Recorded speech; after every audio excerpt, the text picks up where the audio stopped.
بسم الله الرحمن الرحيم. اللهم صل وسلم وبارك على سيدنا محمد. آه، اهلا وسهلا بكم في الفيديو معايا النهارده. يعني في بداية كلامي، كل سنة وانتم طيبين، كل سنة والأمة الإسلامية كلها يا رب بخير، وينعاد علينا يا رب وعليكم بالخير واليمن والبركات إن شاء الله. وخلاص ودعنا رمضان، يعني عدى بسرعة ما حسناش بيه ولا أي حاجة. اللهم لك الحمد طبعا. ده يوم من أيامي بقى يعني ده، يعني الفلاحين في العيد ده حالهم بقى.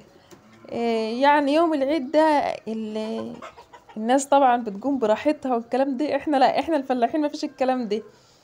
احنا عندنا يعني المجوام، يعني يا دوبك الفجر ادن، صليت الفجر ونزلت على طول.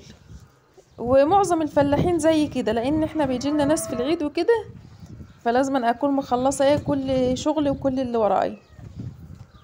فطبعا انا قمت يا دوبك الفجر ادن، صليت الفجر ونزلت.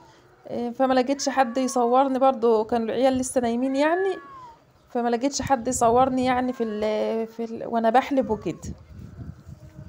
فانا حلبت البهايم وطلعتهم بقى يفطروا زي ما انتوا شايفينهم كده. وفطرت الطيور بتاعتي، لاني بقى مش هعرف انزل لهم بقى الا بعد الظهر كمان ولا العصر. فيعني بخلص بقى الشغل ده، عشان يعني انا طبعا الفلاحين مش هعرف انزل انا عند البهايم وكده بعباية استقبال او بعباية نظيفة او الكلام ده. فببقى لابسة يعني اللي هو اللبس العادي بتاع اللي بنزل بيه الزريبة وكده، لان زي ما انتوا عارفين طبعا الامر ما بيستغناش.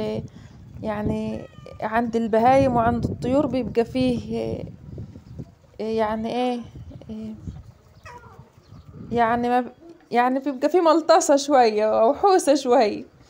فمش هنزل بقى بعباية غالية او الكلام ده عند البهايم بتاعتي. فبخلص بدري بقى، وعشان الحق طبعا افطر، اخلص الطيور بتاعتي والبهايم افطرهم، واخش بقى اغير وعيالي البس عيالي هدوم العيد، برضو لبس العيد، وانا كمان البس برضو، لان يعني بيجيلنا ناس ياما في العيد وكده. من عوايد الفلاحين ان احنا كلنا بنعيدوا على بعض، يعني جيراننا وحبايبنا واهلنا كلك بيجوا يعيدوا علينا، واحنا برضو بنروح نعيدوا عليهم، يعني هما بيجوا واحنا نروحوا. فما بيبقاش بقى لازم انا اخلص الشغل بتاع البهايم ده بدري قبل ما اي حد يجيلي، عشان الحق اغير هدومي برضو واستقبل الناس يعني بمنظر نظيف وكده. وبرضو قدام عيالي وكده لازم أن يكون لبس نظيف. فهو الحبة بتوع يعني الصبح بدري دولت هو اللي بيبقى فيهم يعني اللبس مش اللي هو مش يعني مش زي اللي بنلبسه في البيت جوا. زي ما انتوا عارفين انا جايه لكم قبل كده ان يعني اللبس اللي بنزل بيه يعني حتى بيبقى يعني مش ياما، يعني هو كام عباية كده بنزل بيهم وخلاص.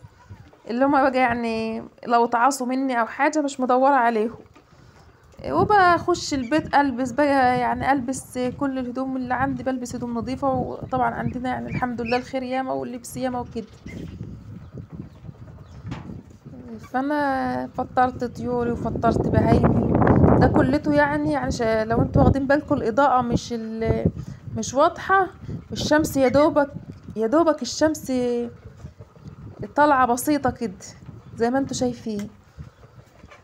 إيه اللهم صل عليك يا نبي. طبعا انا نازلة من بعد الفجر على طول، بس بقى يعني زي ما انتوا عارفين الجاموسة بتاعتي بتعمل عمايل مش كويسة، فبتأخرني تحتها. يعني هي لو ربنا هديها لي كده كنت مسافة نص ساعة كنت خلصت حليب وكده، لكن انا بقعد والله العظيم بيعدي من الساعة تحتها، لان هي زي ما انتوا عارفين شقية يعني. وربنا يهديها طبعا، وادعوا لي ان ربنا يهديها لي يا رب.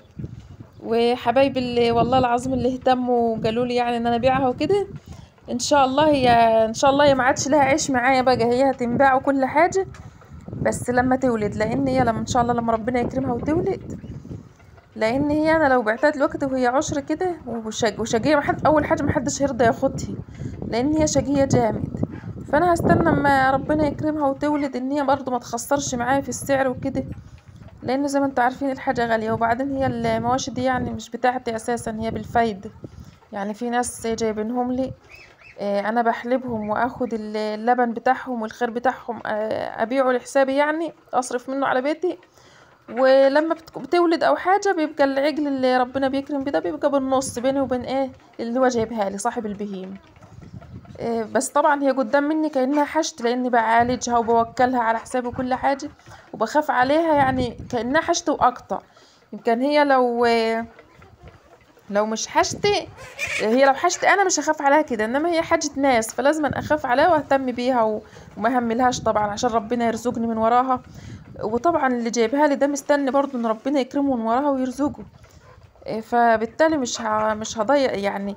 هو بيبقى تعبان في قرش وشقيان بيه وجايب بيه حاجة، يعني ان مأمني ان انا هخلي بالي. فلازم اكون عند حسن ظنه، مش ان انا اضيع ماله ده او اقول ده مش حاجتي والحاجة دي مش بتاعتي وما اهتمش بيها. لا، لما اهتم بيها ربنا يرضيني ويرزقني من وراها طبعا. آه، طبعا انا كنت خلاص يعني رايحه، انا فطرت وكده كنت رايحه اكنس لهم، بس يعني كنت خلاص جبت اخري، فانا قلت اخد هدنه اريح كده واقوم اكمل يعني. وخلصت طبعا الشغل بتاعي ده هو بره، ودخلت غسلت وغيرت بقى ولبست عيالي وراحوا صلاة العيد وجم فطرنا وكده، وقابلت بقى ضيوف وكده. بس طبعا مفيش حد بيرضى يتصور معايا ان انا يعني اصور لكم الناس معايا وكده، محدش بيرضى يتصور معايا فانا طالعه لوحدي يعني، معلش بقى هكملوا بقى الفيديو معاكم. دخلت خلصت الشغل بتاعي بره. طبعا لازم من شغل الفلاحين ده اساس، سواء عيد او مش عيد لازم الشغل. مش عارفه انا كنت بتكلم ياسمين، انا كنت متكلمه في الفيديو ده يعني مباشر، بس مش عارفه ليه الصوت بتاعي ما ظهرش. ولبست طبعا لان هيجيلي ضيوف يعيدوا عليا، وانا هروح اعيد برضو على جيراني وحبايبي وكده. وحضرت برضو الصينيه بتاعتي اهيت، الكحك والبسكوت اللي انا عملته معاكم اهوت. وده الترمس برضو انا اللي انا عاملاه، طبعا سلقاه في ميه يعني، وحط عليه ملح وليمون اهوت، يعني حاجه ما فيش بعد كده. والسوداني بتاعه اهوت برضو انا اللي جاليه في الفرن عندي. والشوكولاته اهيت، يعني برضو احنا بنعرفوا نعيده، برضو بنعرفوا نجيبوا كل حاجه. فهوت الشوكولاتات دي انواع الشوكولاتات، يعني ده كيلو من الشوكولاته، مش هكدب عليكم يعني واقول لكم إيه ده كيلو من الشوكولاته، بس يعني مشكلاه من كل الاشكال اهو. يعني شوفوا زي ما انتم شايفين اهوت، ادي انواع الشوكولاته بتاعتي اهي. يعني لازم نفرحوا بيتنا ونفرحوا عيالنا برضو، والضيوف اللي تيجي لازم يعني اهتم بيهم وكده. والعيد بتاعنا يعني الحمد لله، يعني رغم الشغل والتعب اللي احنا فيه برضه، بس بنعرف نعيده كل حاجة، والله بتبقى فرحة كبيرة يعني. وكل حاجة بتهون في سبيل ان احنا بنشوف عيالنا فرحانين، وبنروح نعيده على يعني جيراننا وحبايبنا واهلنا وكده. طبعا اخواتي بيجوا يعيدوا عليا واهلي وسلايفي وحبايبي وكده، وانا برضو في نفس الوقت بروح اعيد عليهم برضو. فده العيد بتاعنا يعني في الفلاحين، والله العظيم وليه طعم وبسم الله ما شاء الله، يعني حاجة ما فيش بعد كده. يا رب يكون الفيديو بتاعي يعجبكم، ويا ريت اللي ما اشتركش في القناة عندي يا ريت يشترك، وما تنسوش اللايك برضو اهم حاجة عشان يعني عشان الفيديو بتاعي يعني يتشاف وكده. وان شاء الله اشوفكم في فيديوهات ياما ان شاء الله جديدة، واشوفكم على خير، والسلام عليكم ورحمة الله وبركاته.